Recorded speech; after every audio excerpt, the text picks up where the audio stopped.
नमस्कार, मैं हूं संजय शर्मा। आप देख रहे हैं 4 PM गुजरात। गुजरात लॉबी भी गजब है।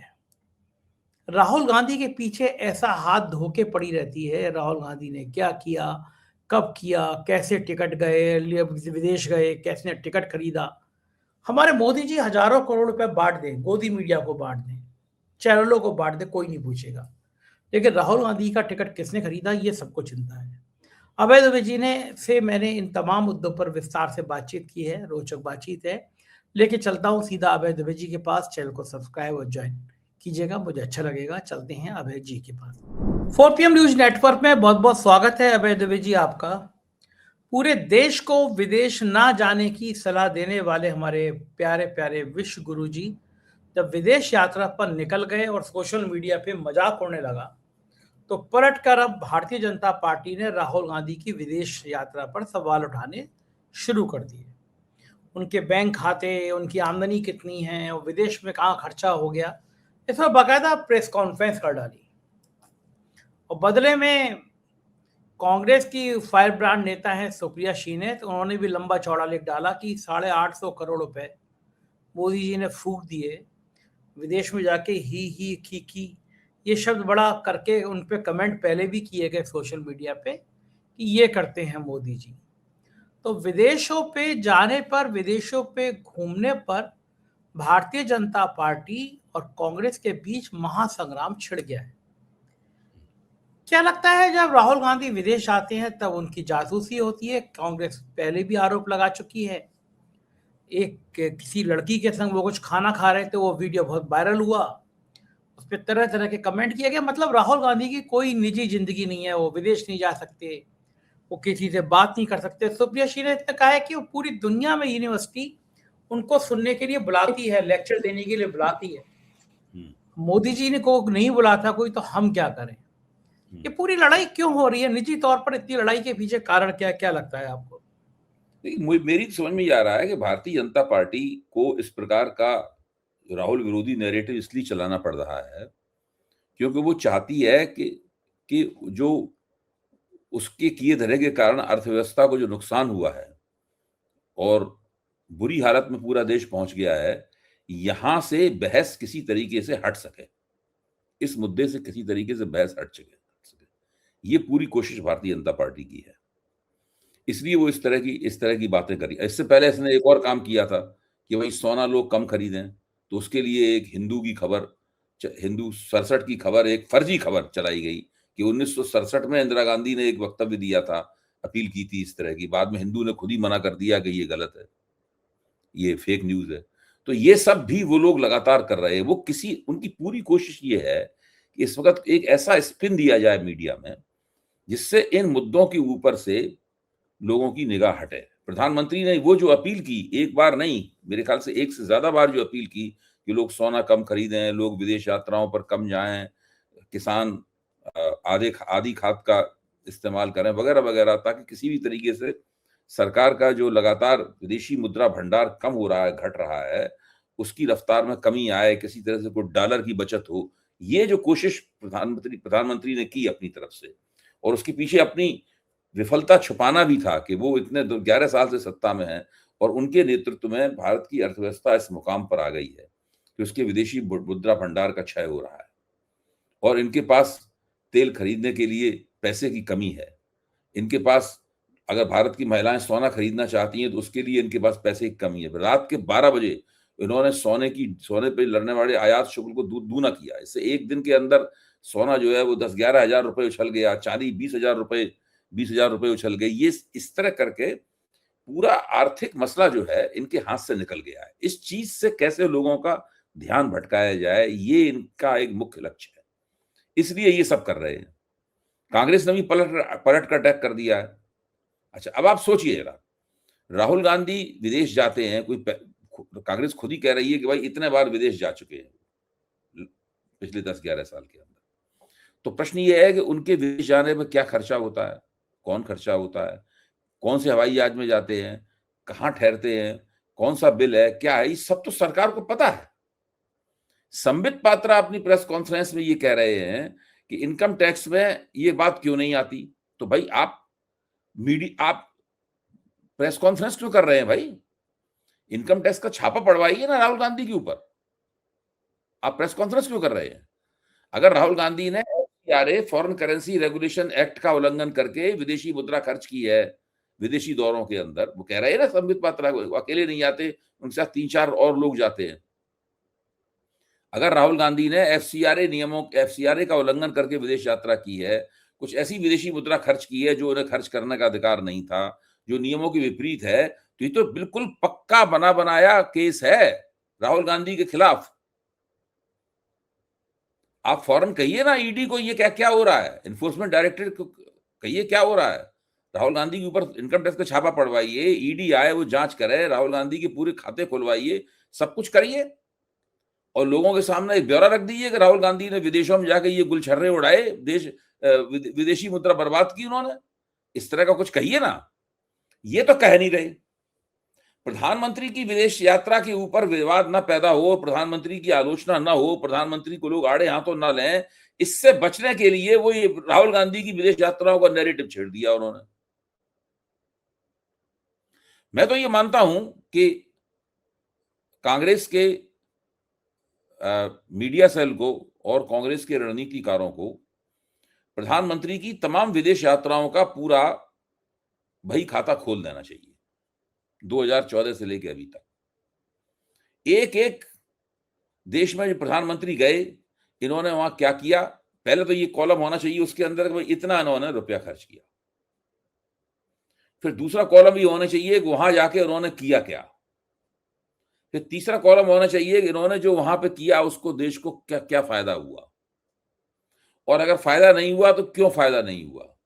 फिर इस प्रकार सारी यात्राओं में एक प्रतिशत निकालना चाहिए इनको, और उस प्रतिशत के जरिए लोगों को बताना चाहिए कि जो खर्चा हुआ है उसके परसेंटेज में भारत को ये फायदा ये नुकसान हुआ, या ये यात्राएं पूरी तरीके से बेकार चली गई। देखिए, ये एक बहुत महत्वपूर्ण प्रश्न है। आप प्रधानमंत्री को और विदेश मंत्री को विदेश यात्राएं करने से नहीं रोक सकते। बहुत सारे काम होते हैं, जाने पड़ते हैं। अगर राहुल गांधी आज अगर प्रधानमंत्री होते तो वो भी जाते, वो तो सब होता है काम। लेकिन ये करना, ये किया जा सकता है कि भाई इनका ऑडिट कर लिया जाए इन यात्राओं का। एक प्रधानमंत्री जो अत्यधिक विदेश घूमता है, कोविड वाले साल को छोड़ के जो निरंतर पिछले 11 साल से घूम रहा है विदेशों में, 800 करोड़ रुपए विदेशी मुद्रा में खर्च कर चुका है। ये 800 करोड़ रुपए भारतीय रुपए में नहीं है, ये 800 करोड़ रुपए विदेशी मुद्रा में खर्च हुए हैं। ये जो खर्च कर चुका है, और अभी सारे देश को ये कह गया कि आप विदेशी मुद्रा कम खर्च कीजिए, विदेश में छुट्टियां मनाने कम जाइए, और खुद विदेश चला गया। तो ये सब जो हो रहा है, इसकी एक सुचिंतित, गहन और बहुमुखी आलोचना विपक्ष को पेश करनी चाहिए, ताकि एक ही बार में प्रधानमंत्री की ये जो हरकतें हैं उनको उनका कच्चा चिट्ठा लोगों के सामने आ जाए। अच्छा, ये कोई मुद्दा है देश में? इस समय महंगाई की मार है, पेट्रोल डीजल बढ़ जाएगा इसका डर है, देश की अर्थव्यवस्था को लेकर मध्यम वर्गीय परिवार डरा हुआ है, क्योंकि महंगाई का सबसे बड़ा बोझ उस पर पड़ेगा, गरीब पे पड़ेगा। और बात हो रही है कि साहब तुम विदेश चले गए, तुम विदेश चले गए। ये कोई मुद्दे हैं इस समय बहस करने के लिए? ये राहुल गांधी, बिल्कुल आप ठीक कह रहे हैं, बीजेपी को राहुल गांधी की विदेश यात्राओं पर सवाल उठाने का कोई अधिकार नहीं है। राहुल गांधी निजी हैसियत से विदेश जाते हैं, अगर विदेश जाने में उन्होंने किसी कानून का उल्लंघन किया है तो सरकार को पूरा हक है कि उनके ऊपर जांच करे और मुकदमा चलाए। इसमें कोई पब्लिक नैरेटिव चलाना और प्रेस कॉन्फ्रेंस करने की कोई तुक नहीं है। लेकिन प्रधानमंत्री की प्रेस कॉन्फ्रेंसेस के ऊपर सवाल जवाब होने चाहिए। प्रधानमंत्री की प्रेस कॉन्फ्रेंसेस की पूरी जांच पड़ताल होनी चाहिए। हमें और आपको भी अधिकार है पूरा का पूरा कि हम उसका पूरी जांच करें उसकी। और सरकार, राहुल गांधी को चाहिए कि विपक्ष के नेता के तौर पर सरकार से ये बाकायदा जानकारियां मांगे कि प्रधानमंत्री की इन विदेश यात्राओं में प्रधानमंत्री की क्या क्या उपलब्धियां हुई, उन उपलब्धियों का पूरा ब्यौरा दिया जाए। और वो छुपा नहीं सकते। उसके लिए उपलब्धियां होनी भी तो चाहिए। उसके लिए उपलब्धियां होनी भी तो चाहिए। होनी चाहिए तो वो कहें उपलब्धियां हैं कि नहीं है, वो कहें तो, और उसके ऊपर ठीक से बहस हो। प्रधानमंत्री के तौर पे उन्हें विदेश यात्राएं करने का अधिकार है। प्रधानमंत्री, राष्ट्रपति की विदेश यात्राएं बड़ी बड़ी होती हैं, उनके साथ प्रतिनिधिमंडल वगैरह तमाम जाते हैं, उनमें खर्चा भी बहुत होता है। चार्टर्ड प्लेन से, प्रधानमंत्री विशेष प्लेन से जाते हैं, वो सब बहुत खर्चे। राहुल गांधी किसी चार्टर्ड प्लेन से नहीं जाते, वो हम जिस हवाई जहाज से विदेश जाते हैं, उसी हवाई जहाज से वो विदेश जाते हैं, उसी तरह के हवाई जहाज से, सब लोगों के साथ बैठ के। लेकिन प्रधानमंत्री का जो खर्चा है वो तो अलग तरीके का खर्चा है, राष्ट्रपति खर्चा अलग तरीके का खर्चा है। तो वो लोग जो खर्चा कर रहे हैं, उस खर्चे से देश को लाभ है कि नहीं लाभ है, ये चीज तो साबित करनी होगी। इसके ऊपर तो सवाल उठाना होगा। इसके ऊपर देखिए, अगर आप केवल देश को ये बताएंगे उसमें 800 करोड़ रुपए खर्च हो गया, 700 करोड़ रुपए खर्च हो गया, 1000 करोड़ रुपए खर्च हो गया, इससे नहीं बात बनेगी। बात इससे बनेगी कि आपने, अच्छा दूसरे एक और पहलू है, ये केवल पैसे खर्च करने का सवाल नहीं है, प्रधानमंत्री के कार्य दिवस खर्च हो रहे हैं इसके अंदर। प्रधानमंत्री का जो वर्किंग डे है वो देश के सबसे बड़े कारकुन का, देश के सबसे बड़े कर्मचारी का, प्रधानमंत्री अपने आप को प्रधान सेवक कहते हैं, ये प्रधान सेवक का वर्किंग डे है, कार्य दिवस है, ये खर्च हो रहे हैं उसके अंदर। सबसे पहले लोगों को ये बताया जाए कि प्रधानमंत्री ने पिछले 11 साल में कितने दिन जो हैं वो विदेशों में गुजारे, कितने दिन और कितनी रातें उन्होंने विदेशों में गुजारी। देखिए, अगर सरकार की आपको आलोचना करनी है तो व्यवस्थित तरीके से करनी चाहिए, थोड़ा सा आपको होमवर्क करना चाहिए उसके अंदर। इतने दिन आपने वहां गुजारे, अगर आप भारत में होते तो कुछ और काम करते, न केवल खर्चा बचता बल्कि और देश का और कोई काम करते। आप ऑफिस में बैठते, फाइल पढ़ते, ब्यूरोक्रेट से बातचीत करते, अपनी और विपक्षी नेताओं से कुछ भी कर सकते थे आप। लेकिन ऐसा ना करके आपने चुना कि आप विदेश जाएंगे।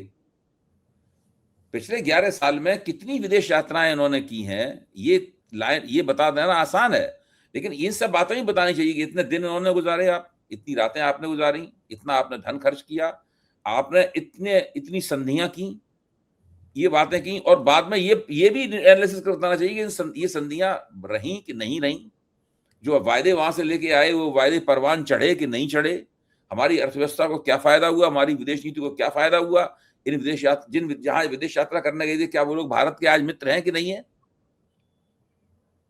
क्या वो भारत के साथ खड़े हैं, या उन्होंने भारत को सिंगट्टा दिखा दिया है। ये तमाम बातें आनी चाहिए निकल के, और ये विपक्ष का काम है इन बातों को निकाल के लाए।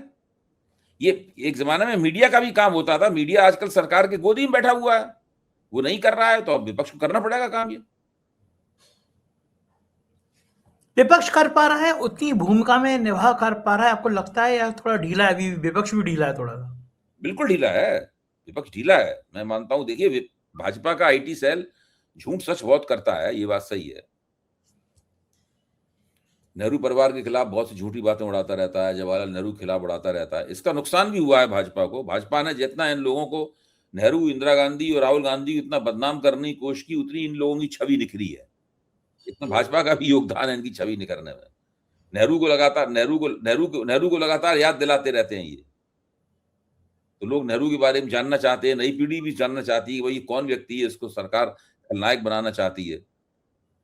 भाई नेहरू जी का तो 1964 में देहांत हो गया था, 1900 बहुत साल हो गए। तो अभी नई पीढ़ी सोचती है कि कौन व्यक्ति है भाई जिसके ये लोग खलनायक बना दिए, जान तो लें उसके बारे में। तब उसे पता लगता है ये आदमी कितना विद्वान था, कितना पढ़ा लिखा था, कितनी उसने किताबें लिखी थी।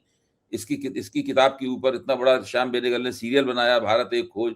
तो वो भारत एक खोज देखता है, और भारत एक खोज देख के नेहरू का फैन बन जाता है। डिस्कवरी ऑफ इंडिया पढ़ता है तो और उसको लगता है कि भारत है क्या। अब बताओ, एक ऐसा, भारत एक आरएसएस के स्वयंसेवकों को छोड़ के, जो हमेशा घृणा से भरे रहते हैं, नकारात्मकता से भरे रहते हैं, नेगेटिविटी से भरे रहते हैं, भारत एक खोज जो भी देखेगा श्याम बेनेगल का, वो नेहरू का फैन तो हो ही जाएगा।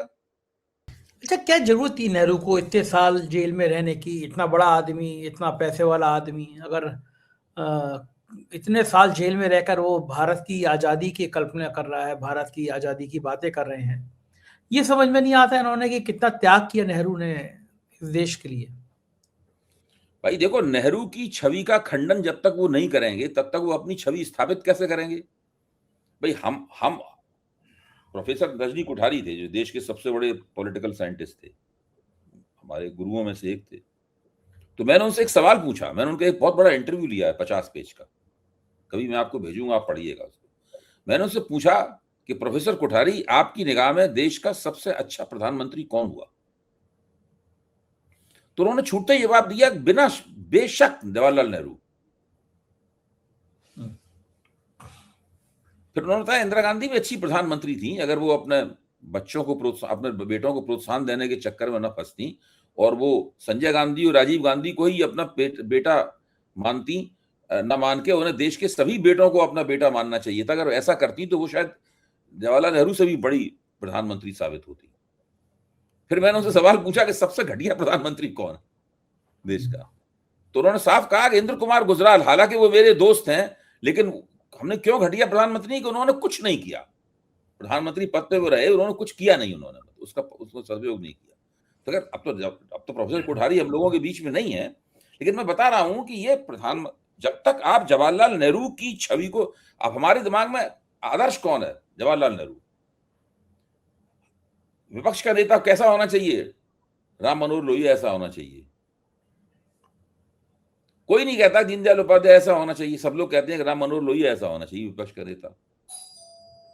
तो ये जो पूरा मसला है, ये जो पूरा मसला है, मतलब ये बहुत महत्वपूर्ण मसला है। नेहरू की छवि को खंडित करना इनका एक प्रोजेक्ट है जिसमें ये लगे हुए हैं और कर नहीं पा रहे हैं, ये खास बात ये है।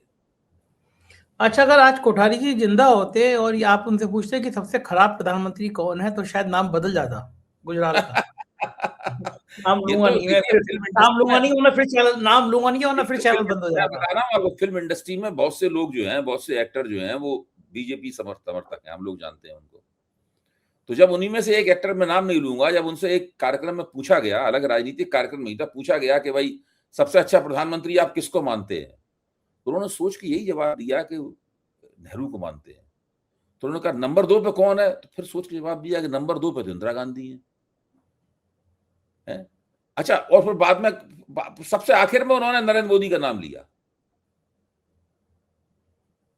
अच्छा, उसके उलट अभी बात होता ही है, बाद में जब इन लोगों को पता लगता है कि तो गलत ऐसा बयान दिया है, इससे नाराज हो जाएंगे, तो बाद में बयानों को वापस ले लेते हैं ये लोग। वो जो इसलिए है, उनका नाम नहीं ले रहा हूं मैं। इसके विपरीत में अभी अनुभव सिन्हा की 80 मूवी रिलीज हुई थी, तो हाँ। टीवी 9 भारतवर्ष पे प्रोग्राम चल रहा था। तापसी पन्नू थे, अनुभव सिन्हा थे। तो तापसी पन्नू से पूछा कि देश बेहतर नेता कौन, प्रधानमंत्री मोदी या राहुल गांधी? तापसी पन्नू उठी और मोदी के ऊपर हाथ लगाया और कहा, तापसी पन्नू ने, मुझे देश में रहना है। इसे एक लाइन में बता दिया कि भाई अगर फिल्मी दुनिया में अगर नहीं लिया नाम तो मोदी जी का, तो फिर फिल्मी दुनिया में रहना नहीं है, आसान नहीं है फिल्मी दुनिया में रहना। ये बात तो आप ठीक कह रहे हो कि अगर अब आप आप देखिए, आजकल मोदी जी का वो क्लिप चल रहा है, जब गुजरात के मुख्यमंत्री थे, तो उसमें वो मधु किश्वर को बता रहे हैं कि मैं तो फाइलें पढ़ता ही नहीं हूं। अच्छा, फिर अभी जवाहर सरकार का जो कि जब मोदी प्रधानमंत्री बने थे, उस वक्त वो प्रसार भारती के चेयरमैन थे, जवाहर सरकार।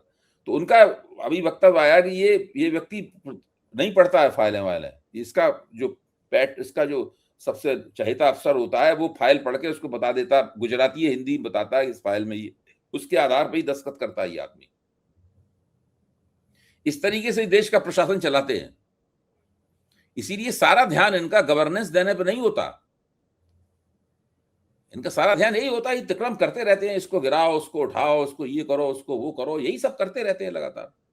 एक मुख्यमंत्री जेल भेजो, दूसरे पे ईडी छापा मारो, तीसरे पे सीबीआई भेजो, यही सब करते रहते हैं। सीबीआई के मामले में तो राहुल गांधी ने लिख के दे दिया, भाई हमें मंजूरी नहीं है इस तरह की, और कार्यकाल बढ़ा दिया गया पुराने सीबीआई निदेशक का। कब तक ये नियुक्तियां ऐसी पॉकेट से निकाल निकाल के होती रहेंगी, सीबीआई, ईडी, समस्या यही है, इन लोगों की सबसे बड़ी सफलता यही है कि उन्होंने हर किस्म के इंस्टीट्यूशन के ऊपर, संस्थाओं के ऊपर कब्जा कर लिया। हम लोग प्रोफेसर कोठारी का जिक्र कर रहे हैं, वो हमेशा कहते थे कि लोकतंत्र व्यक्तियों द्वारा नहीं चलता है, लोकतंत्र संस्थाओं द्वारा संसाधित होता है, संस्थाओं द्वारा चलता है। नरेंद्र मोदी ने इसको उलट दिया। नरेंद्र मोदी ने संस्थाओं को अपनी जेब में डाल लिया है और व्यक्तियों के जरिए लोकतंत्र संसाधित कर रहे हैं। यही इस लोकतंत्र का सबसे बड़ा दुर्भाग्य है, जो कि इनके शासनकाल में बहुत बुरी हालत बन गई। इधर एक राज ऐसा था जिसमें पेच फंसा हुआ था केरल का, बड़ी भयंकर लड़ाई चल रही थी कि केसी वेणुगोपाल बनेंगे, कोई और बनेगा, लेकिन आखिर कांग्रेस ने उस विवाद को सुलझाया। इतने दिन क्यों लग गए केरल के सीएम को चुनने में? देखिए, देर जरूर लगी है कांग्रेस को, नहीं लगनी चाहिए थी देर, मैं मानता हूं, लेकिन मुझे ऐसा लगता है कि उन्होंने आदमी सही चुना है। केसी वेणुगोपाल केरल के नेता नहीं है। केशव वेणुगोपाल कांग्रेस आला कमान की राजनीति करते हैं, और वो भी मुझे नहीं लगता कि बहुत ज्यादा वो बहुत अच्छी राजनीति करते हैं। मैं उनके बारे में पिछले 3-4 साल से लगातार जो सुन रहा हूं, उससे उनकी बहुत चमकदार छवि बन के निकल के नहीं आती। रमेश चन्नीतला किसी जमाने में युवक कांग्रेस के अध्यक्ष थे, वहां से उन्होंने अपने उसकी शुरुआत की थी, वो भी मुख्यमंत्री पद के दावेदार थे। वो हैं केरल में उनके, लेकिन वो तीसरे नंबर पे थे। इस बार का केरल का चुनाव जीतने का श्रेय अगर किसी व्यक्ति को जाता है तो वो सतीशन को जाता है। इसलिए उनके पक्ष में बहुत बड़े पैमाने पर केरल के कांग्रेस जन थे। इसलिए जो आला कमान ने जो तय किया है, वो मुझे लगता है कि एक सही निर्णय उन्होंने लिया है। अगर वो वेणुगोपाल को मुख्यमंत्री बना देते तो ये सही निर्णय नहीं होता। अच्छा, कांग्रेस फैसले लेने में इतना देर क्यों करती है, इतने दिन क्यों लगाए? अगर नहीं है, ये कमजोरी है। मैं तो कह रहा हूं देर बहुत लगी, ये कमजोरी है। इस काम को उससे पहले कुशलता पूर्वक करना चाहिए। ये उन्हें वेणुगोपाल वगैरह की जो दावेदारी थी, इस दावेदारी को बहुत पहले ही उन्हें खारिज कर देना चाहिए था। अभी कांग्रेस का जो नेतृत्व है, आला कमान का नेतृत्व है, अभी उस तरह से नहीं, उस कुशलता से और उस सुनिश्चितता के साथ में, उस होशियारी के साथ में काम नहीं करता जिस तरीके से दूसरी पार्टियों के आला कमान करते हैं, खासतौर से बीजेपी का करता है। मैं ये नहीं कह रहा हूँ बीजेपी को नकल करनी चाहिए, बीजेपी से अलग तरीके से काम करना चाहिए, लेकिन इससे कहते नहीं कि वो ये लगना चाहिए कि ये पार्टी जो है ना, जो कदम उठा रही है उसके पीछे एक पूरा सोच विचार है। ये किसी से घबरा नहीं रही है, डर नहीं रही है, हिचक नहीं रही है। मतलब अच्छा, ये वाकई में संगठन की कमी है। आज मैं मुंबई में महाराष्ट्र के 25 साल तक विधायक रहे सतीश चतुर्वेदी जी, उनसे मिला। मिनिस्टर रहे वो लगातार महाराष्ट्र में। उनका भी मानना ये था कि कांग्रेस वो मुझे विस्तार से बताते रहे कि संगठन कैसे खड़ा हुआ, संगठन कितना मजबूत था। और वो उनका भी मानना ये था कि कांग्रेस को अभी संगठन के लेवल पे बहुत काम करना है। राहुल गांधी मेहनत कर रहे हैं, उनका भी मानना था, लेकिन संगठन के लेवल पर अभी काम करना बहुत सारा बाकी है जो नहीं हो पा रहा। कारण क्या है, संगठन क्यों मजबूत क्यों नहीं हो पा रहा? जिले जिले में लोग मजबूत क्यों नहीं हो पा रहे हैं कांग्रेस में? देखिए, एक जमाने में कांग्रेस का संगठन बहुत अच्छा था, बहुत मजबूत था, फिर गिरावट आनी शुरू हुई। लगातार सत्ता में बने रहने के कारण जो बहुत सारी गिरावटें आई, बहुत सारी विकृतियां आई, कांग्रेस में बहुत सारे स्प्लिट बहुत हुए। आप देखिए, जितने बड़े बड़े नेता हैं तमाम, वो सब कांग्रेस से ही तो गए थे। आपको चंद्रबाबू नायडू भी किसी जमाने में कांग्रेस में होते थे। आपके जो आंध्र प्रदेश के दूसरे नेता हैं जगन मोहन रेड्डी, तो उनके पिता तो कांग्रेस के अध्यक्ष ही थे, वहां पर कांग्रेस के ही मुख्यमंत्री थे। और अगर सोनिया गांधी ने जगन मोहन को मुख्यमंत्री बनवा दिया होता तो इस वक्त वो कांग्रेस टूटती नहीं वहां पे आंध्र प्रदेश में। ममता बनर्जी कांग्रेस की थी, ये सब लोग तो कांग्रेस के ही थी। तो कांग्रेस की कमजोरी का बड़ा कारण यह है कि कांग्रेस से बहुत ज्यादा ताकतें टूट टूट के निकल गई। और फिर आप देखो कितने साल तक कांग्रेस से लोग जाते रहे, उसके बावजूद कांग्रेस सत्ता में बनी रही। ये भी सोचिए आप। तो कांग्रेस का ये पराभव होते होते बहुत समय लगा है। अब एक बार घट गई है तो रिकवरी होते होते, संगठन दुरुस्त होते होते भी समय लगेगा। सही बात है। अब तो आधी बीजेपी कांग्रेस वाले नेताओं की है। हाँ, भरी हुई है कांग्रेस। अब कितने पेमा खांडू कांग्रेस, आपके त्रिपुरा के मुख्यमंत्री कांग्रेस, असम के मुख्यमंत्री कांग्रेस, सब लोग तो कांग्रेस से लाइन लगी हुई है। बिल्कुल ठीक बात है। बहुत बहुत शुक्रिया अभय जी, बहुत बहुत शुक्रिया अभय जी, थैंक यू। ये थे अभय दुबे जी, पूरी बात आपने सुनी। अब बताइए आप, राहुल गांधी की विदेशों में भी जासूसी करते हैं भाई लोग। राहुल गांधी विदेशों में यूनिवर्सिटी में लेक्चर देने जाते हैं तो मिर्ची लगती है भाई लोगों को कि राहुल गांधी क्यों चले गए विदेश में। आप भी चाहिए यूनिवर्सिटी में, विदेशों में जाइए, प्रेस कॉन्फ्रेंस कीजिए। भारत में नहीं करते, विदेश में करिए, लेकिन हमारे विश्वगुरु जी करेंगे नहीं, आरोप लगाएंगे। आप सहमत हैं कि देश के बड़े मुद्दों को छोड़कर क्या इन मुद्दों पर बहस होनी चाहिए? अपनी राय बताइएगा। मुझे प्यार करती हो तो ये चैनल जस्ट संजय, मेरे ब्लॉगिंग का चैनल, यूट्यूब पे जाइए, जस्ट संजय खोलिए और मुझे मैसेज करिए कि आपने इसको सब्सक्राइब कर लिया है। बहुत बहुत शुक्रिया, थैंक यू।